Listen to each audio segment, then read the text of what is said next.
Hi guys, Mike here, and today we're going to have a look at this, which is Toshiba's Z830 Ultrabook.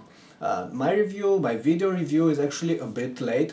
I got to play with it a couple of months ago, and I only got to shoot the clip right now, but hopefully it's still gonna help you.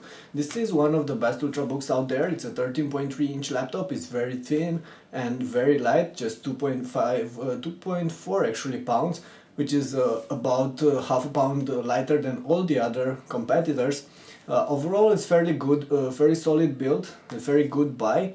You get an illuminated keyboard that you usually don't get on other ultrabooks, and you have a great selection of ports. But on the downside, you don't really have the best keyboard, and the device overall feels a little bit flimsy. But more details will be available in the video review that's gonna start in just a second. And don't forget, you also have the written review. We already have this one posted on ultrabookreview.com. And if you like this clip, don't forget, a thumbs up is gonna help us a lot. Thanks. Alright, so this is the laptop over here. You can see that it's very thin. It's actually very light. You can't see that, but you have to trust me. 2.4 pounds for this one. Okay, so the body is only available in this silver finish. It's made from magnesium. It's not metal, it's magnesium, and it doesn't feel as solid as the construction on some of the other ultrabooks available, like the UX31 from Asus or the Lenovo. It feels a little bit cheaper, but it's still not plastic, although you might think it is. It's not plastic, it's magnesium, and it should be quite durable. Lenovo said they've been working on the internal structure to make this one very tough, but I don't know, still feels a bit flimsy, at least in some aspects, but I'm gonna tell you about those later. Some would have liked this one to come in black, but it's not. It's only available in this silver, which is rather dull, I would say. You have this slight texture on the hood and the Toshiba logo, while the back is just matte and simple. And on the back you have this cooling fan and some exhaust here on the back, and that's pretty much all. You don't have access to the battery, of course, because it's encased inside. Now, having a quick look on the sides, you have here on the back, you have an Ethernet, a LAN port, you have the cooling grid, like I said, you have two USBs, you have a standard full-size HDMI, this is the power adapter, and you have another VGA output. On the side you have separated headphone, microphone and SD card. Nothing on the front except for the speakers. There's one here and the other one it's over here. So the speakers are on the front, and on this other side you actually have the USB 3.0 slot and the Kensington lock. So in terms of ports, there's a great selection of them available on this one. It also has great connectivity. You have wireless, you have Bluetooth, and you also have Wi-Fi and MiFi actually. I think it's the one that allows you to share your internet connection with other devices. So from that point of view, the device is very solid, one of the best out there. Now, opening the lid, you're going to notice that the interior comes with this same finish. It's still this magnesium shell over here, matte. It's pretty spacious over here, so you will be able to use it quite alright for your daily tasks. It's pretty simple. You don't have a lot of buttons. You have a couple of them here on the top, and another button here that will disable the trackpad. Over here you have the power button and the echo mode, and this one that will get you the quick access to the main functions of the device, like I don't know, adjusting sound volume and brightness and stuff like this. You have a matte display. This is the Z830, like I said, and the Z830 comes with a matte display. The Z835 will come with a glossy display, but both they're 13.3 inch, it's 1366 by 768 pixels, and I'm gonna talk about the quality a bit later.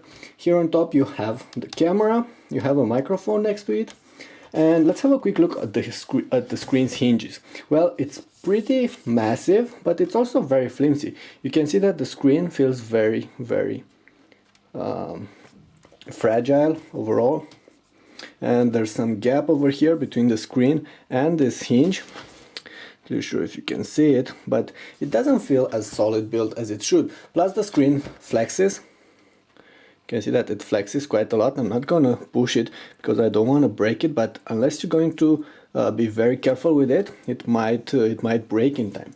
The lower part of the body feels more solid. It's definitely good, but the screen, well, it feels very fragile, and I'm a little bit afraid that it will crack if you're not extra careful using it. As for the keyboard, it's actually decently good. Well, the keys are not square. You can see that they're vertically narrower, and this makes them a little bit hard, difficult to press if you have bigger thumbs, bigger fingers.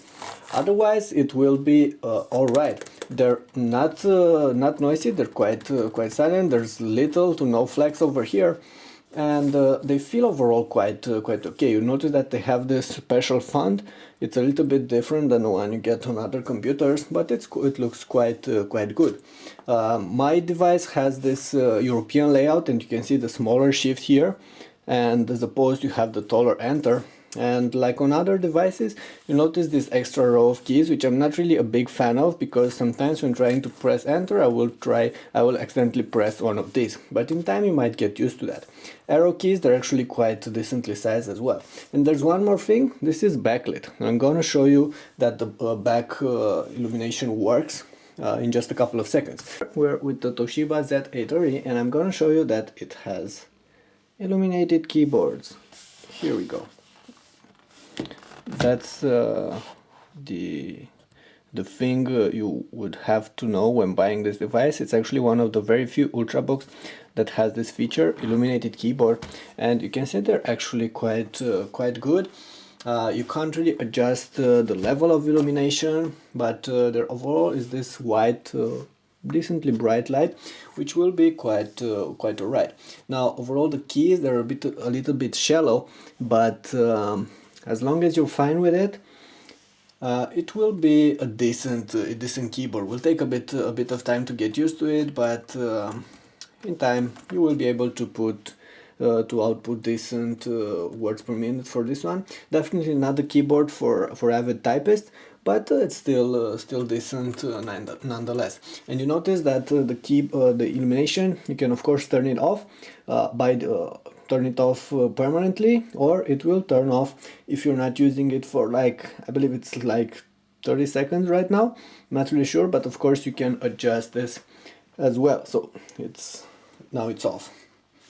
Okay, should also have a quick look at this. The trackpad is decently sized. It's not that big, but it's alright. It's made from plastic, so it's a little bit rough, but it's actually quite accurate, quite precise. It's not going crazy like all the trackpads found on other ultrabooks here. So I would say it's one of the best, if not the best trackpad in this class. Probably the one on the Lenovo is a bit better, but overall this is quite good as well. And I really like the fact that you have separated click buttons. The Z830 also have a fingerprint reader here in the middle. The Z835 won't have it, will have just the buttons. But the buttons, they're a bit noisy and a bit stiff, but overall they will be quite okay. Okay, so let's go ahead and power the device. In the meantime, I'm gonna tell you a couple of things about the hardware. Well, the unit we're having here is actually powered by a Core i5 processor. It's got SSD storage and 4 GB of RAM, of course integrated graphics from Intel, and it's actually very good. You can see that it boosts fast. Took like 30 or so seconds to boot up, which is actually quite good. Of course it will get to sleep and resume from sleep fast as well. Let's go ahead and see how fast it's gonna do this. So right now we're getting it to sleep. Having a look at the status LEDs here. Okay, so it's in sleep mode now. And if you're going to resume it, so it's like 2 seconds or something, so definitely very fast here. And I forgot to mention the status LEDs, they're placed over here beneath the trackpad. Okay, in terms of screen quality, well, I have to adjust the camera's viewing angle for this. And let me zoom in a little bit. Okay, I think this will do. Okay, so you can see that vertical viewing angles, they're not very good. Side viewing angles, they're slightly better. But in terms of vertical viewing device, it's not really impressive.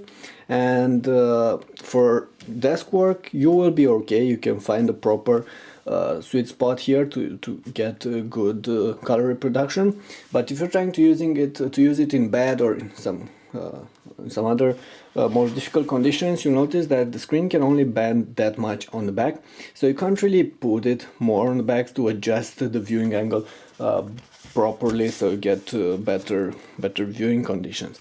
But I'd say compared to other screens that are available in this class, at least this one is made. So it means you can use it outside, you can use it in strong light. Yes, viewing angles, they're not good, but they're not actually on any of the other ultrabooks available over here. In terms of hardware, like I said, is the Core i5 version. The Z835 will come with the Core i3 processor, and the Windows experience rating is 5.5. Unfortunately, I'm not really allowed to run any more tests on this one because this is a sample unit. This is not the final production unit that you can find in stores, and because of that, it doesn't come with the regular 128GB SSD that you have on those devices. It's a slightly smaller SSD, and I'm not really allowed to test it. But I'm gonna show you that this one can play all kind of video content, and for that I have a couple of samples over here, and we're gonna try straight with the 1080p MKV file using VLC player. You can see that it's working. Once again, the viewing angles kind of narrow, but they're okay. Brightness is actually quite good. Let me go ahead and adjust the brightness. But okay, but once you get the brightness up, you notice that the colors tend to be a little bit washed out. That's a problem with all the made displays available out there. As for sound quality, well, have a listen to this. The speakers that are placed here on the front are pretty punchy, but the volume, the sound quality is not really impressive. It's not bad, I'd say it's average, but definitely get better on devices like the Asus UX31. Okay, so that was the 1080p MKV file, and I'm also going to show you this one, the Samsung Oceanic 40 megabits file. You can see that this one is playable as well.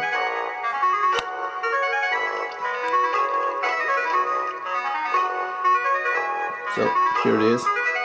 It's actually very good on this laptop here. Okay, I should probably also show you the browser. Have the browser here. Let's go ahead and quickly load our website. It's ultrabookreview.com. Here you can find all the reviews and a bunch of other articles on this particular device, and I'm going to show you that you have two-finger zooming on this one, and you can see that it's actually quite smooth. You also have one finger scrolling, so I'm only doing this on the trackpad over here. You don't have two finger scrolling, but you can scroll easily with your fingers, so the trackpad is actually quite good. And if you go to youtube.com, I'm gonna go ahead and show you that it can run this 1080p YouTube clip as well. And we have that bunny trailer that we usually run on computers like this one. You can see that overall the device is definitely snappy. So that's 1080p quality. Once again, colors are a bit washed out, but overall the computer is actually quite good. And the viewing angles, Okay, so that's the 1080p. I can't try Netflix, I can't try Hulu because they're not available over here in my country, but since YouTube 1080p it's working, those will be working as well without a problem. And of course you can output video content, you get HDMI and you get Wi-Fi as well, so you can output it wirelessly to compatible devices if you have any around the house. Okay, so those were pretty much all the things I wanted to tell you. I should also tell you a couple of things about the battery life.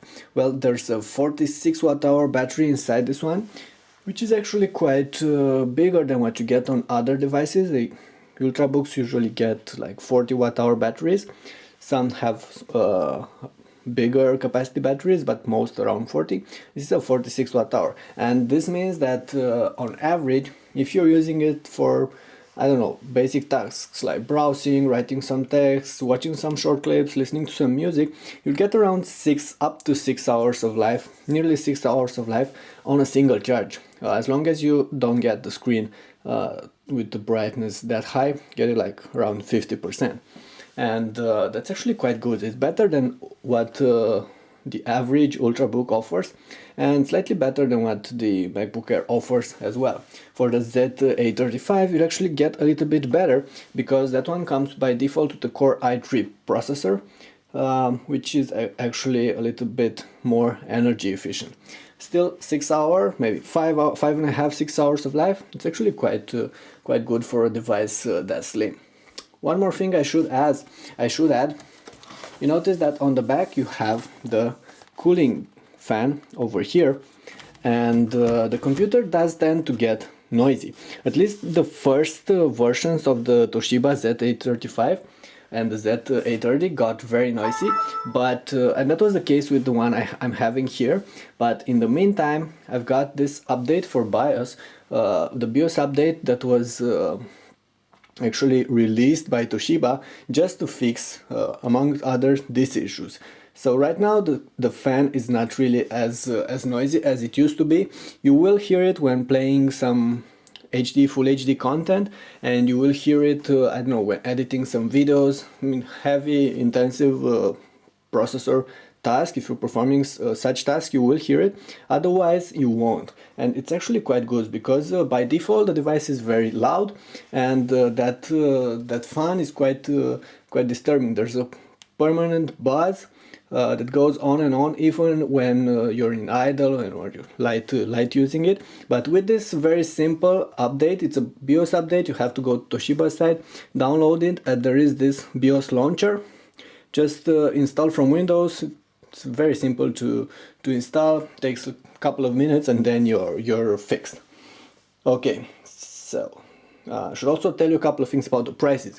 Well, this device, the Z830, it's not really available in the US. I couldn't find it in the US. You will find it in Europe, and over here it's around 900 euros. So it's slightly cheaper than the Asus, and slightly cheaper than the Lenovo Ultrabooks, but it's also more expensive than the Acer Aspire 3, more expensive than the HP Folio, around 900, maybe 950 euros.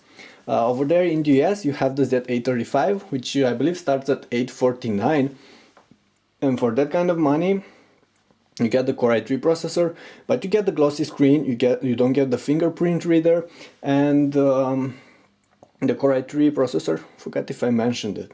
Of course, that means lower performances, a bit better battery life. 849 for this kind of money. I think it's actually quite a good deal overall. Okay, so those are all the things I wanted to tell you. The conclusions will be available in the next part of this clip. Alright, so those are all the things I wanted to tell you guys about the Toshiba Z830. Like I said, this is the premium ultrabook from Toshiba. There's also the Z835 version. That one doesn't come with a matte display, it has a glossy display, doesn't come with a fingerprint reader, and has a slower processor. This one is just a little bit punchier. Overall, it's a very good buy actually. It's very solid build despite the screen, which is a little bit flimsy, but you can live with that. It's decently good looking. Some might consider it boring or dull, but I think it's quite alright. It has a good keyboard and it's backlit, which is something you don't really get on ultrabooks. It has all the needed ports. and it has huge battery life. Actually you get above 6 hours of life during your everyday usage, which is actually quite good. It's above the average that you get on this class. Plus it's very light, only 2.4 pounds, definitely lighter than even than a 10-inch ultrabook, so you can grab this one and carry it around without actually feeling the burden. Okay, so basically those were all the things I wanted to tell you. Don't forget, you should also check the written review. It's available on ultrabookreview.com. It's already posted over there. And of course, don't forget, thumbs up on this clip. It really helps us a lot to keep continuing doing these clips. Okay, thank you. That was Mike with the Toshiba Ultrabook Z830.